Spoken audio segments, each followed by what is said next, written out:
Учир нь түүнээс, түүгээр, түүнд бүх юм байна. Түүнд алдар нь үрд байх болтугай. Амен. Энэ ишлэлд Паул жинхэнэ мөргөлд хүрэх 3 алхмыг төлөвлөсөн. Нэгдүгээрт Паул бүгд түүнийх гэж тодтогсон. Энэ нь бүх зүйл Бурханых гэж зааж байна. Энэхүү үнэн Библийн хамгийн эхний ишлэлд илрэн харагддаг. Бид Библийн Эхлэл номын 1:1 дээр эхэнд Бурхан тэнгэр газрыг бүтээжээ гэснийг мэднэ. Энэ нь Бурханыг тухайн үед оршин байсныг, мөн эхлэлээс өмнө ч оршиж байсныг харуулж байгаа юм. Бурхан бол бүтээгч бөгөөд биеэ даасан хараат бус нэг юм. Хоёрдугаарт Паул хэлэхдээ бүх юмс түүгээр гэсэн санааг танилцуулдаг. Өөрөөр хэлбэл таны гарт ирж буй бүхэн таны өөрийн хүч чадал, мэрэгэн ухаан, авьяас чадвараас биш. Харин танд хүч, мэрэгэн ухаан, авьяас чадварыг өгөхөөр ажилдаг Бурханы хангамжаас ирдэг юм. Энэхүү хоёр дахь санааг ойлгохын тулд та дараах асуултыг өөрөөсөө асуугаарай. Та өнөөдрийн байгаа төвшөндөө өөрийн хүчээр ирсэн үү?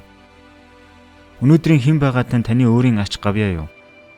Танд байгаа бүх зүйлс зөвхөн таны авьяас чадвараар ирсэн үү? Бидэнд байгаа сайхан бүхэн хайраар дүүрэн Бурханы гарнаас ирдэг.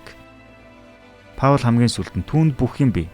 Бидэнд хамгийн хэцүү нь гэвэл 3 дахь алхмыг дагаж бидэнд байгаа бүхэн болон бид өөрсдөө Бурханы мэдэлд түүний үйл хэргийн төлөө байх ёстой гэдгийг ухаарах юм. Бид хэдийгээр бүх юм түүнийх мөн түүний төлөө гэдгийг оюун ухаанаараа хүлээн зөвшөөрч чадахч бүх зүйл түүнийх гэдгийг харуулахын тулд итгэмжтэйгээр үлдэх хэрэгтэй. Өөрсдийн амьдралыг Есүсээр хүрээлүүлж ариун сүнсний зааврыг дагах хэвдэл юм. Яг л Паулийн адилаар учир нь түүнээс түүгээр түүнд бүх юм байна гэсэн хүндэтгэл магтаалыг Бурханд өөрсдийн үг болон үйлдэлээрээ илэрхийлэх хэрэгтэй. Бид 10% буцаан өгч, амлсан ёсоор өргөл хандив өргөж, өөрсдийн хүслийг хоош тавьж, харин Бурханыг ихэнд тавьцгаая.